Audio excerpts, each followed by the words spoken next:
기도학교 42번째 주제는 성령 충만한 기도입니다. 성령 충만한 기도. 성령 충만과 기도는 사실은 성령 충만한 기도보다 성령 충만과 기도 이렇게 이해를 하는 게 더 좋을 것 같아요. 성령 충만과 기도는 떼려고 해도 뗄 수 없는 관계입니다.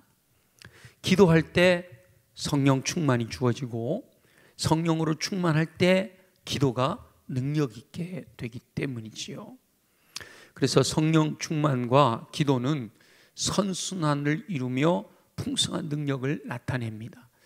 기도함으로 성령 충만해지고 성령 충만하니까 능력 있는 기도를 드리고 능력 있는 기도로 말미암아 더 충만해지고 그 더 충만하니까 더 큰 능력이 나타나고 이렇게 계속해서 선순환이 일어나야 된다라는 거죠.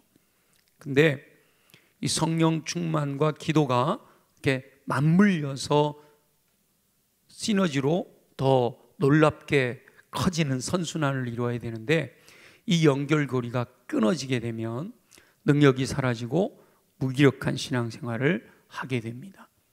기도하지 않으면 성령이 약화되고 성령이 약화되면 더 기도하지 않고 기도하지 않으니까 성령이 소멸하고 그러니까 인간적인 방법으로 하려고만 하고 점점 악화되는 악순환이 되는 거죠.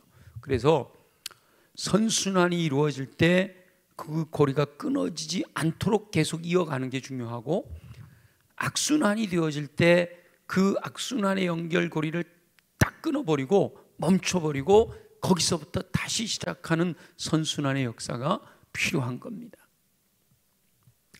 예수 그리스도께서 구하라, 찾으라, 문을 두드리라. 이게 뭐예요? 한마디로 기도하라잖아요. 기도하라 그러면 뭘 주시겠다고요? 성령을 주시겠다 약속하셨단 말이죠.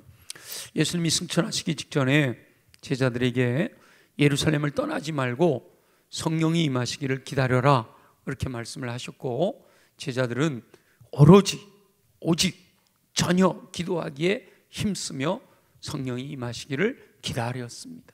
결국 오늘 본문에서처럼 오순절 날이 이르렀을 때 강력한 성령님께서 임재하셔서 성령으로 충만한 제자들이 더 강력한 기도 생활로 말미암아 능력을 나타내며 복음을 전하는 이야기가 사도행전. 그래서 사도행전은 사도행전이기도 하지만 성령행전이기도 하다 그렇게 이야기한단 말이죠. 구하여서 성령 충만하고 성령 충만하니까 능력이 나타나고 또 구하여서 더 놀라운 능력이 나타나고 이렇게 선순환의 역사들이 사도행전에 쭉 이어져 가고 있는 거죠. 예수 그리스도께서 승천하신 다음 제자들 120명은 마가의 다락방에 모여 오로지 기도하는 일에 힘썼습니다. 기도할 때 성령님께서 강력하게 그들에게 임하셨죠. 저와 여러분도 오늘 이 밤에 기도하면 성령님께서 이 마가다락방에 임하신 성령님이 우리 수원성결교회 예배당에도 임하실 줄 믿습니다. 강력하게 임하셨는데 어떻게 임하셨다고 됐냐면 급하고 강한 바람 같은 소리가 들렸다. 성령님이 임재하실 때 나타나는 현상들은요 다양합니다. 사도행전 2장에 나타난 요 일만 나타나는 게 아니라 그 외에도 다양한 현상들이 나타나기 때문에 우리는 늘 열려 있어야 돼요. 이것만 이러면 안 돼요. 성령님은 항상 자유로우신 분이잖아요. 그러니까 성령님이 나타나실 때 다양한 현상들이 나타날 수 있다라는 걸 우리가 열어놔야 돼요. 사도행전 2장의 사건이 나타나기 전까지는 급하고 강한 바람 같은 소리, 불의 같이 갈라지는 것, 각 사람 머리 위에 머무르고 모든 사람이 방언으로 기도하는 일들은 이전에는 없었단 말이에요. 근데 이때 놀라운 역사들이 요엘 선지자처럼 물붓듯이 부어주는 성령으로 놀라운 역사가 나타났잖아요. 그 이후에도 계속 성령의 역사들은 놀라운 능력으로 나타납니다. 그래서 막 쓰러진다든지 뭐 여러 가지 다양한 방법으로 성령님이 거룩하신 하나님의 영이 우리들 안에 임하시니까 이 장소에 임하시니까 얼마나 이 변화가 일어나겠어요. 그러니까 강력한 임재가 있을 때 자연적인 현상이나 물리적인 현상에도 놀라운 변화가 일어날 수 있다라고 하는 것. 그래서 우리가 항상 성령의 역사는 다양하다라는 것을 인정해야 됩니다. 그렇게 성령이 강력하게 임재하시니까 숨어있던 제자들이 기도함으로 성령으로 충만하게 됩니다.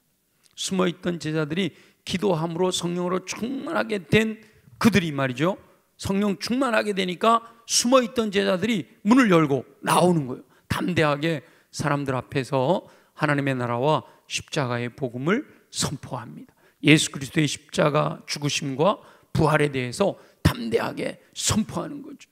그럴 때 복음을 듣게 된 사람들이 마음에 찔려서, 그러면 우리가 어찌할꼬? 회개하는 역사가 일어나는 거죠. 회개하고 주 예수의 이름으로 세례를 받으라. 하루에 3,000명이 회심하는 강력한 능력이 나타났단 말이에요.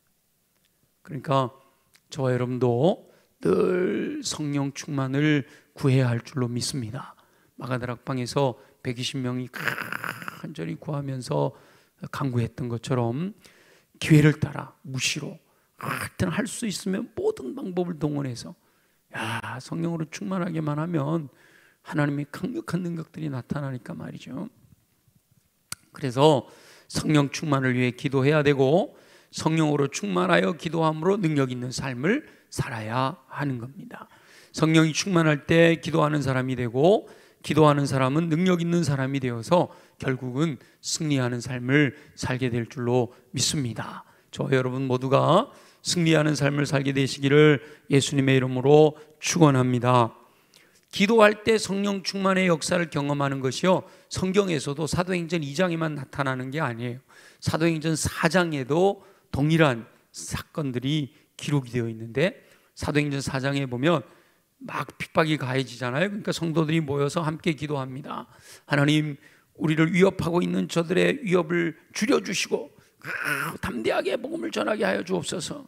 간절히 기도하니까 그곳에서도 진동이 일어나요. 성령님이 임재하시니까 그걸 감당 못하는 거기서 흔들림이 일어나요. 그리고 무리가 다 성령의 충만함을 받아서 담대히 하나님의 말씀을 전하였다라고 되어 있어요. 사도행전 6장에도 보면 성령 충만한 교회인데도 위기가 올 수 있다는 거예요. 그러니까 예수님의 제자들이, 사도들이 성령 충만해서 복음을 전하고, 근데 많은 사람들이 자기의 재산을 내놓고 베풀고 나누고 섬기고 유무상통하는 삶을 살아가도록 하는데, 사도들이 그걸 가지고 가난한 사람들 이렇게 찾아다니면서 도와주다 보니까 자기가 아는 사람의 지혜라는 게, 사람의 지식이라는 게 한계가 있잖아요. 자기가 아는 사람들 중심으로 나눠주다 보니까 헬라파, 디아스포라로 갔다가 돌아왔던 사람들 중에 힘들고 어려운 사람들이 있는데 그 사람들이 소외가 된다면, 여러분, 교회는요 어디나 다 문제가 많아요. 사람들이 다 죄인들이 모여있기 때문에 문제가 많아요. 우리 교회 규모라고 문제가 있는 게 아니고, 대형교회는 대형교회 나름대로 문제가 있고 개척교회는 개척교회 나름대로 문제가 있어. 제가 우리 지방의 목사님들하고 이렇게 가끔 모임을 가지면서 서로 마음도 나누고 또 훈련도 받고 양육도 하고 그렇게 하는데, 우리 교회가 뭐 지방에선 제일 크고 또 규모가 다양한데도요 다 똑같이 어려워하더라고. 다 똑같이 어려워해요. 그러니까 초대교회 성령 충만한, 사도행전 2장에서도 성령 충만하고 사도행전 4장에서도 성령 충만했는데 6장에 와서 교회에 위기가 와요. 소외되는 사람들이 생기더라는 거죠. 그래서 불평이 일어나. 이 공동체는요 외부에서의 공격 때문에는 잘 안 무너져요. 외부에서의 공격에는 똘똘 뭉쳐갖고 싸워요. 근데 내부에서 일어나는 불평, 불만, 원망, 요게 갈등으로 번져서 내부에서 다 무너져 버리는 거예요. 세계적인 전쟁의 많은 승패들이 바깥에 강력한 군대의 힘 때문에도 나라가 망하지만 많은 경우가 내부에서 반역이 일어나서 망하는 경우가 많아요. 다 성문을 안에서 열어줘서 다 뚫리는 거지요. 초대교회 예루살렘 교회도 그런 위기가 왔는데 그럴 때 사도들이 만사를 제껴놓고 주님께 기도하죠. 기도하면서 우리가 뭐가 중요한지 놓쳐버렸구나. 말씀과 기도에 전무하는 거, 말씀 사역과 기도하는 일에 전무해야 되는데 구제하고 돈 쓰는 일에 너무 시간을 쏟다 보니까 놓쳐버렸구나. 이거는 우리가 해야 될 일이 아니야. 그 사도들은 말씀 전하는 일과 기도하는 일에 전무하기로 하고 지금까지 구제하면서 나눠주고 했던 것을 분담할 일꾼들을 세우잖아요. 그래서 그 일꾼들이 성령이 충만한 일꾼들을 세워요. 그 일꾼이 우리가 흔히 일곱 집사라고 부르는 분들인데 사실은요, 그 성경에 나오는 그 7명의 일꾼들과 그분들을 집사라고 불렀다고 해서 지금 우리 교회 집사님들하고 비교하면 안 돼. 3,000명, 5,000명, 적어도 8,000명이잖아요. 예루살렘 교회는, 그죠? 하루에 3,000명이 변화되고 하루에 5,000명이 변화되고 적어도 8,000명, 그 중에 집사가 7이에요. 7. 뭐 사도들이 11명, 마띠아까지 12명이 있다고 그래도 20명이 안 돼. 20명이, 그죠? 리더가 8,000명 중에 20명이 안 돼요. 우리 교회는 다 집사님이요, 그죠? 그렇게 비교하면 안 돼요. 그러니까 일꾼, 리더라는 거, 충성스러운 일꾼들을 세워서 그들에게 구제하는 일을 맡겼어요. 구제하는 일을 맡겼다고 그들이 구제만 하냐? 그러지는 않아요. 스데반도 복음 전하다가 순교하고요, 빌립도 복음 전하고요, 해야 될 구제하는 일도 감당하면서 먼저 복음 전하는 일을 했잖아요. 그러자 하나님의 말씀이 왕성해지고 제자의 수가 더하고 제사장의 큰 무리도 이 도에 복종하더라. 이런 놀라운 역사들이 사도행전 6장에서 일어났지요. 그러다가 그 예수 믿는 사람들을 핍박하던 사도 바울이 다메섹으로 가다가 변화되잖아요. 빛 안에서 예수 그리스도를 만났어요. 사울아 사울아 어찌하여 내가 나를 핍박하느냐? 주여 누구시나이까? 나는 내가 핍박하는 예수라. 그 음성을 듣고 눈이 멀어버렸어요. 엉금엉금 사람들에게 도움에 인해서 다메섹으로 들어갔는데 그때 사도행전 9장에 보면 성령께서 아나니아라고 하는 제자에게 감동을 주셔요. 그래서 사울을 찾아가서 그를 안수하여 변화되게 하고 성령으로 충만하게 하고 그 눈을 뜨게 해줘라. 그가 즉각 변화되어 복음 전하는 일꾼이 되었다. 사도 바울은 극적인 변화가 일어난 거죠. 핍박하던 사람이 예수 그리스도를 만나고 변화돼서 즉각 복음 전하는 일꾼으로 변화되는 역사가 성령 충만함으로 가능하게 됐다라고 하는 거죠. 그리고 그렇게 세워진 7 집사 중에 한 분인 빌립이 성령께서 광야로 가라, 가사로 내려가는 광야로 가라. 내가 잘못 들었나? 아니 지금 복음 전해가지고 나 막 빌립은 저 사마리아 가서 복음 전하고 막 뜨거워가지고 지금 사마리아에 복음 전해서 베드로와 요한이 와가지고 성령 충만하게 하고 막 강력한 역사들이 일어나고 있는데 사람들이 많은 도시로 가야서 복음을 전해 지금 사람도 없는 광야로 가라 그러죠? 이거 내가 하나님 말씀을 잘못 들었나? 성령님의 감동을 잘못 이해를 했나? 하고 안 갈 수도 있잖아요. 근데 하나님의 사람들은 성령의 감동을 따라 순종해요. 그 광야로 내려가요. 그랬더니 그때 에디오피아, 아프리카잖아요. 에디오피아에서 이 유대 땅에 볼일을 보러 왔다가 돌아가는 네시라고 되어 있는데 재무장관 정도 되는 그분을 만난 거예요. 이 에디오피아 네시가 유대 땅에서 볼일을 다 보고 이제 자기 나라로 돌아가는 길이 광야로 가고 있는 거예요. 근데 그 수레를 타고 가는 도중에 그 에디오피아 네시가 성경을 읽고 있는 거예요. 성경을 읽고 있는데 어디를 펴놓고 읽는가 하면 이사야서를 펼쳐놓고 읽는 거예요. 그래서 빌립이 성령님이 가라 그래서 왔더니 그 네시를 만난 거죠. 그래서 그 읽고 있는 성경을 잘 이해를 하십니까? 라고 물었더니 가르쳐주는 사람이 없어서 잘 이해가 안 돼요. 그냥 읽고 있어요. 그런단 말이죠. 그러니까 빌립이 그 본문에서부터 설명하면서 예수 그리스도의 복음과 예수 그리스도의 십자가와 예수 그리스도의 은혜를 전한 거죠. 복음을 전한 거예요. 그러자 이 에티오피아 내시가 그럼 내가 예수님을 믿겠다. 그 예수 믿으면 구원받잖아요. 그러니까 그 자리에서 바로 내려가서 그 오아시스가 있었는지 거기에 내려가서 즉각적으로 세례를 받고, 그러면 이 내시가 당신 선지자네요. 나랑 같이 에티오피아로 가서 에티오피아 사람들한테 복음 전합시다. 이런 욕심이 생길 수도 있지만 빌립은 또다시 성령님이 이끄시는 대로 성령의 이끄심을 따라 자기 갈 길을 가게 되고요. 내시는 아프리카로 가게 되죠. 역사적으로 이 구원받은 내시를 통해서 아프리카에 복음이 전파됩니다. 그래서 실제로 뭐 여러 가지 이야기들이 많이 있는데 심지어 성전 안에 있었던 언약궤가 무슨 에티오피아에 있느니 뭐 이런 얘기까지 나올 정도로 그쪽이 굉장히 복음으로 인한 놀라운 부흥이 일어난 것이 바로 이 빌립이 광야로 가라 말씀하시는 성령님의 음성을 소멸하지 않고 성령 충만하여 감동을 따라 순종함으로써 아프리카 복음화에 강력한 영향력을 끼치게 되었다. 그것만으로 된 것은 아니지만 그것이 강력한 영향력이 되었다라고 하는 거죠. 그러니까 여러분, 성령 충만해서 성령 충만한 사람이 행하는 일들을 통해서 하나님께서 놀라운 일들을 이루어 가시는 거예요. 베드로도 마찬가지예요. 베드로도 성령 충만했잖아요. 그리고 계속해서 쓰러지려고 그러면 또 일어나고 그러다가 그날도 기도하고 있는데 하나님께서 보여주시는 거예요.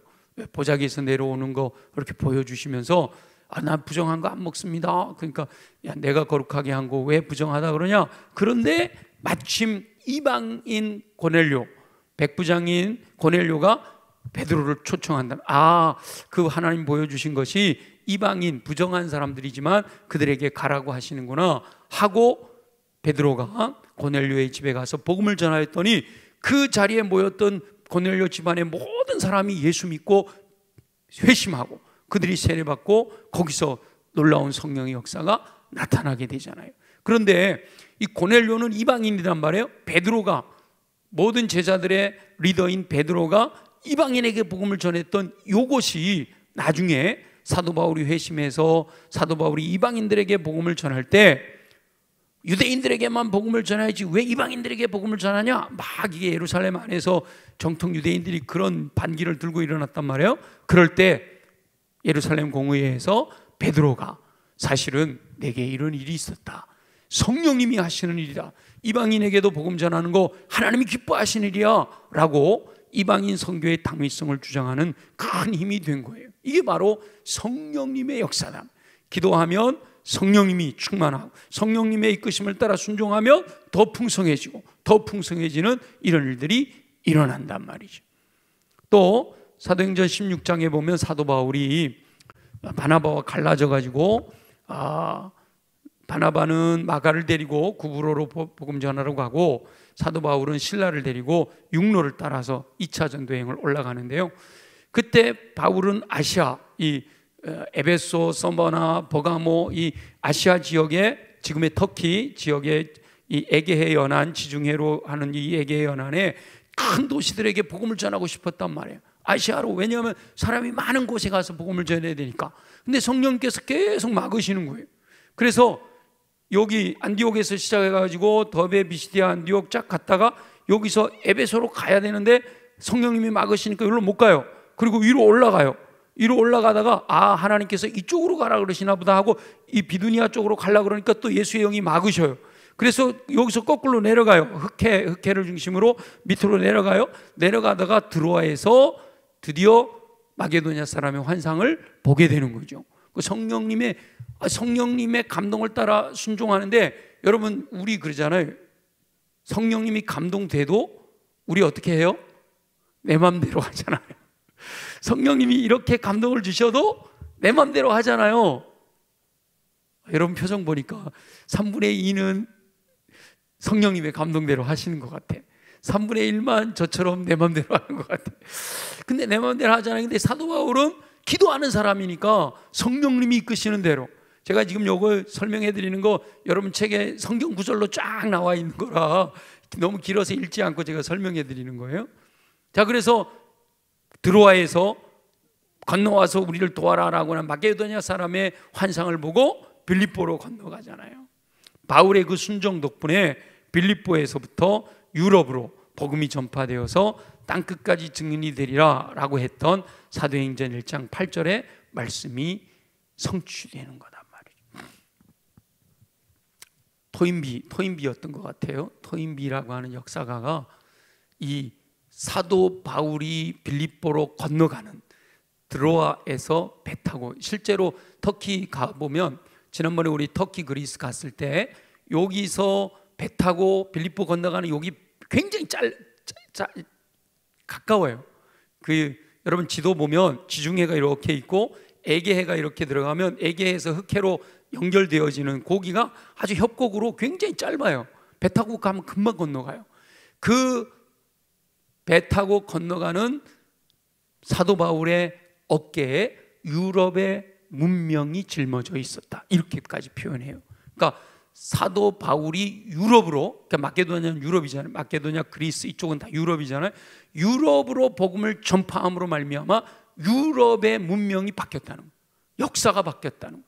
야, 저와 여러분들의 삶에서도 그런 놀라운 역사가 일어나게 되기를 소망합니다. 저와 여러분이 기도함으로 성령 충만하고 성령 충만함으로 능력받아 여호와 하나님께서 맡기신 사명을 능력 있게 감당하면 지금 사도행전에서 쭉 나타나는 이런 놀라운 능력들이 저와 여러분들의 삶에서도 나타나게 될 줄 믿습니다. 그렇게 기도함으로 성령 충만하고 성령 충만하여 더 기도하고 더 성령 충만해서 하나님 맡기신 사명 잘 감당하여 주의 영광 나타내는 저와 여러분 되어지시기를 예수님의 이름으로 축원합니다. 그래서 적극적인 기도가 필요하다라는 거예요. 성령 충만하기 위해서는 더 적극적으로, 지금보다 더 열정적으로 기도해야 된다는 거죠. 소극적인 기도가 적극적인 결과를 맺을 수는 없다는 거예요. 심은 대로 거두는 거잖아요. 적극적으로 기도할 때 성령으로 충만해서 놀라운 능력을 발휘할 수 있게 되는 거예요. 기도하지 않으면 당연히 기도의 응답을 기대할 수가 없는 거죠. 또 적극적으로 응답을 기대하며 기도하지 않을 때도 여호와 하나님께서 응답하심에도 불구하고 전혀 깨닫지 못할 수가 있습니다.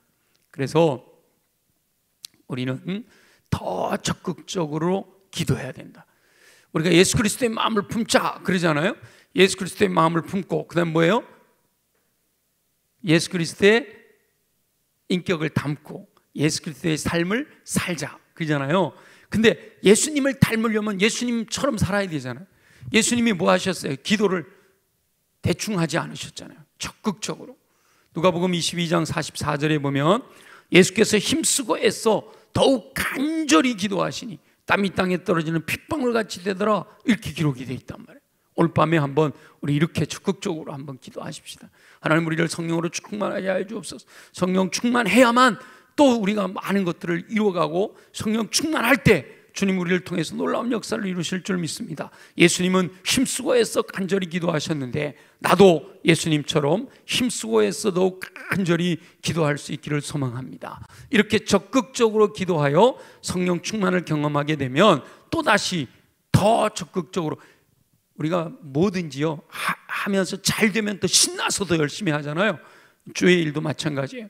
기도함으로 성령 충만하면 더 능력받아서 더 큰 일들을 더 기도하게 된단 말이에요. 그래서 저와 여러분 모두가 성령 충만과 기도의 선순환의 축복을 누리게 되기를 소망합니다. 이렇게 성령 충만해서 악한 영을 이겨야 되는 거예요. 사도 바울은 빌립보에서 귀신 들린 종들에게서 귀신 들린 종이 바울을 쫓아다니면서 계속 귀찮게 하는 거예요. 그러니까 딱 돌아서서 예수 이름으로 명하노니 이 여인에게서 악한 귀신아 나와라 그랬단 말이에요. 그 귀신이 쫓겨났어요. 즉시 예수님이 명령하니까 예수 이름으로 명령하니까 귀신이 떠나갔다라고 하잖아요. 우리 어제 말씀인가요? 군대 귀신도 예수님께서 한 영혼을 위하여 갈릴리 바다를 건너 가라사인의 지방에 가서 한 사람을 만났는데 귀신 들려 사람답지 않게 살아가고 있는 그를 만나자마자 예수님이 예수 더러운 귀신아 그 사람에게서 나와라 이렇게 하시잖아요. 그러니까 그냥 발발발발 떨면서 우리를 그냥 멀리 보내지 마시고 저 돼지떼에게 들어가게 해주세요 이렇게 꼬랑지 내리잖아요. 저와 여러분도 성령 충만하여 예수 이름으로 우리를 넘어뜨려가 우리를 쓰러뜨리게 하는 악한 영의 권세를 이기고 승리하는 삶을 사시기를 소망합니다. 사도 바울이 그렇게 2차 전도 여행 때는요 유럽으로 건너갔어요. 그러다가 3차 전도 여행 때는 드디어 에베소를 갔습니다. 에베소에 갔더니 그 이전에 아볼로라고 하는 사람이 에베소에 와서 복음을 전했는데 세례 요한까지만 전한 거예요. 그래서 사도 바울이 너희가 믿을 때 성령을 받았느냐 그렇게 물어봐요. 그러니까 우리는 성령이 있음도 몰랐다. 그러니까 안수함에 에베소 교회에 모여있는 사람들에게 안수하였더니 성령 충만한 사람이 12사람쯤 되니라. 정확하게 12사람. 지금 여러분 그러니까 우리 여기 밤에 몇 명 안 나왔다고 실망할 거 없어요. 여기서 성령 충만한 사람 12사람쯤만 나오면 에베소 교회 같은 놀라운 역사가 일어나게 될 줄 믿습니다.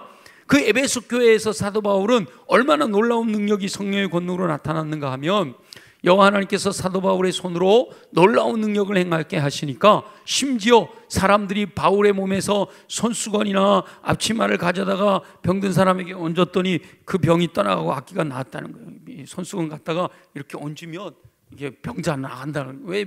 왜냐하면 사도 바울이 병자마다 쫓아다니면서 다 기도해 줄 수가 없잖아요. 그러니까 옷가에라도 손을 댔던 혈루증 여인처럼 사도 바울이 이제 천막 만드는 사람이니까 앞치마를 하고 일을 하잖아요. 그래서 하여튼 사도 바울의 몸에 있었던 거. 그래서 성령 충만한 이런 집회에 가면 가끔 그런 분들도 있더라고요. 목사님들이 다 안수하다가 이렇게 이제 더 기도해 줘야 되는데 이 사람도 기도해 줘야 되잖아. 그러면 이분이 자켓을 딱 벗어 덮어버려요. 그러면 그냥 강력한 성령의 역사가 나타나기도 하고 그래요. 그러니까 사도 바울에게서 있었던 역사가 지금도 나타날 수 있는 줄로 믿습니다. 우리 교회에서도 그 믿음 가지고 딸 아플 때 목사님 저한테 목사님 손수건 하나 주세요 했던 분이 있어요. 그래갖고 딸 위해서 기도하고 했던 분이 있어. 우리 교회도 있어요. 그게 미신이 아니라 실제로 믿음인 거예요. 믿음대로 되는 역사가 일어나게 되는 줄로 믿습니다. 성령님이 충만한 곳에 여호와 하나님의 능력이 나타난다. 똑같이 기도를 하더라도 더 적극적이고 간절히 기도하는 사람에게 큰 능력이 나타나서 이런 어둠의 권세 악한 영을 이기는 능력이 임한다 말씀하고 있죠. 그런데 그럴 때 방언 기도가 더 큰 능력으로 나타난다라는 겁니다. 왜 방언 기도를 할 때 성령님께서 강력히 역사하실까? 그것은 방언으로 드리는 기도는요 마음으로 드리는 기도가 아니라 뭐라 그러죠? 영으로 드리는 기도잖아요. 영으로 드리는 기도이기 때문에 성령님이 더 강력하게 역사하신다라는 거예요. 그래서 적극적으로 기도하여 성령으로 충만하고 특별히 방언으로 기도해서 허락하시는 능력으로 악한 영을 이기고 승리하는 삶을 사는 저와 여러분 되시기를 예수님의 이름으로 축원합니다. 그럼 성령 충만하면 어떤 능력이 나타나길래 과연 우리가 어둠의 권세도 이기고 우리에게 맡겨주신 사명도 감당하고 하나님의 영광도 나타낼 수 있을까? 이것은 제가 그동안 반복해서 여러 번 말씀드렸던 건데 성령으로 충만할 때 나타나는 능력은요 대표적으로 두 가지입니다. 하나는 열매고 하나는 은사예요. 열매와 은사. 성령으로 충만하면 대표적으로 두 가지 결과가 나타나는데 하나는 성령의 열매를 맺게 됩니다. 성령의 열매는 성숙한 성품으로 나타나는 거예요. 신앙생활을 40년 50년 하고 막 했는데도 아직도 성품이 변화되지 않았다. 그분은요 성령의 열매를 맺지를 못한 거예요. 근데 예수 믿은 지 1년밖에 안 됐다. 와 근데 예수님 같아. 그분은 1년밖에 안 됐지만 그 사이에 성령의 열매가 나타난 거예요. 그래서 성령의 열매가 나타나면 예수 그리스도의 인격을 담게 됩니다. 예수 그리스도의 분량이 충만한 데까지 성장하는 은혜를 누리게 되는 거죠. 하나님의 사람으로 온전하게 되어 능력 있는 삶을 살게 되는 거예요. 하나님의 성품을 닮아가는 거예요. 예수님을 닮아가는 거예요. 예수님의 인격을 닮아가게 되는 거예요. 그 대표적인 열매가 갈라디아서 5장에 9가지 열매 나오잖아요. 다 아시죠? 한번 해볼까요? 시작. 사랑과 희락과 화평과 오래 참음과 자비와 양선과 충성과 온유와 절제. 자, 쭉 제가 읽어드렸는데 여러분 삶 속에서 사랑이, 희락이, 화평이, 오래 참음이, 자비와 양성과 충성과 온유와 절제가 열매로 점점 열매가 익어 가고 있나요? 이 열매들이 점점 자라야 되는 거예요. 그래서 아주 먹음직스럽게 성장해서 아주 익어서 냄새가, 향기로운 냄새가 날 수 있을 정도가 돼야 그게 진짜 그리스도의 향기를 나타내는 사람이 되는 거예요. 예수 믿는 믿음의 사람들은요, 나이가 들어갈수록 익어 가야 돼요. 벼는 연글수록 어떻게 된다고요? 고개를 숙이잖아요. 근데 이 잘못된 믿음이, 신앙이 좋다 그러면 더 살아나, 빳빳하게 살아나. 이게 문제예요. 신앙생활을 오래 했는데 저는 좀 그렇게 늙어갔으면 좋겠어요. 익어 갔으면 좋겠어요. 우리 서로 한번 인사합시다. 익어 갑시다. 네. 그런 익어 가는 거는요, 좀 이렇게 나이가 들어가면 많은 사람들이 와서, 저 같으면 이번에 나가사키를 갔는데 여러 가지 이야기를 하다가 은퇴하면 그런 이야기가 있었어요. 암 철학 카페라는 게 있대요. 요즘 암 철학 카페라는 게 있대요.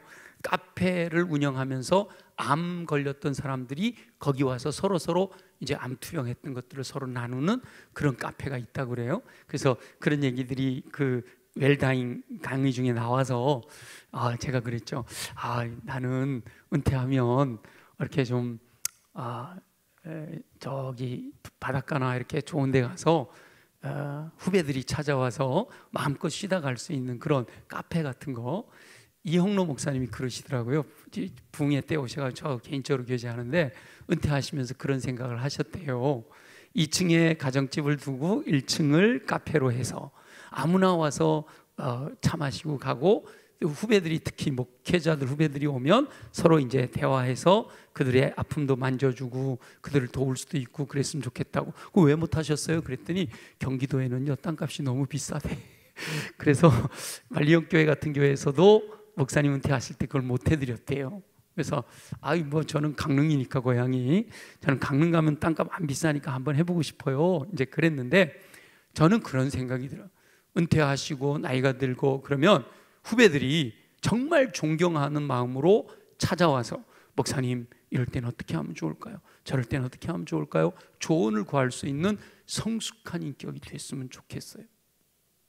그는 목사뿐만 아니죠. 근데 거기 같이 왔던 목사님 중에 한 분이 그래요. 모든 은퇴하는 목사님들의 로망이래. 그게 모든 은퇴하는 목사님들의 로망이래. 그 다음 말이 중요해요.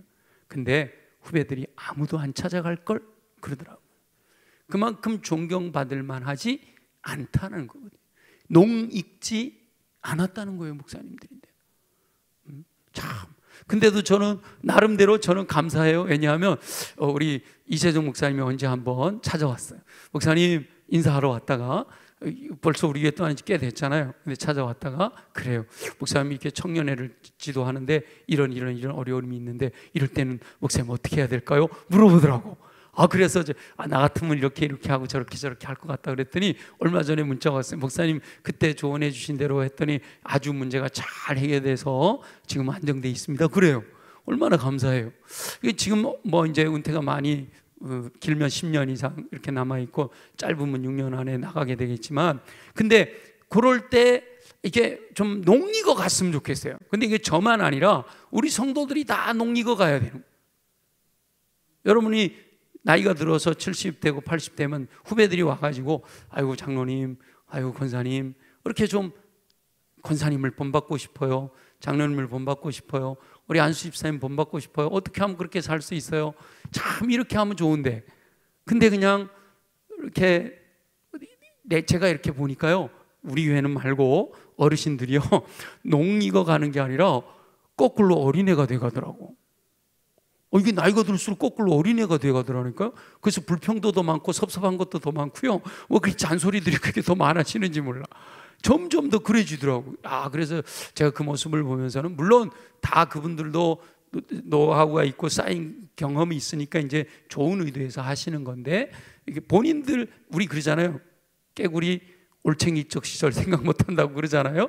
그런 경우가 많아, 우리 어르신들을 보면. 그래서 우리는 지금부터라도 풍성한 열매로 더욱 성숙한 성품의 인격을 성령 충만함으로 말미암아 성령의 열매를 통해서 맺어가게 되시기를 예수님의 이름으로 축원합니다. 어떻게 가자고요? 농익어 가자고요. 농익어 가자고요. 사도 요한은 그랬대요. 나머지 사도들은 일찍 죽었잖아요. 그러니까 농익을 새가 없이 순교했잖아요. 근데 사도 요한은 90세가 넘어까지 살았으니까 농익었단 말이에요. 그래서 사도 요한이 말년에 사람들이 찾아와가지고 누구 저쩌고 막 이렇게 막 얼마나 또 할 얘기가 많겠어. 사도 요한이니까 얼마나 권위 줘요, 그죠? 그러니까 그럴 때마다 사도 요한이 다 들어주고 꼭 그랬대요. 서로 사랑하세요.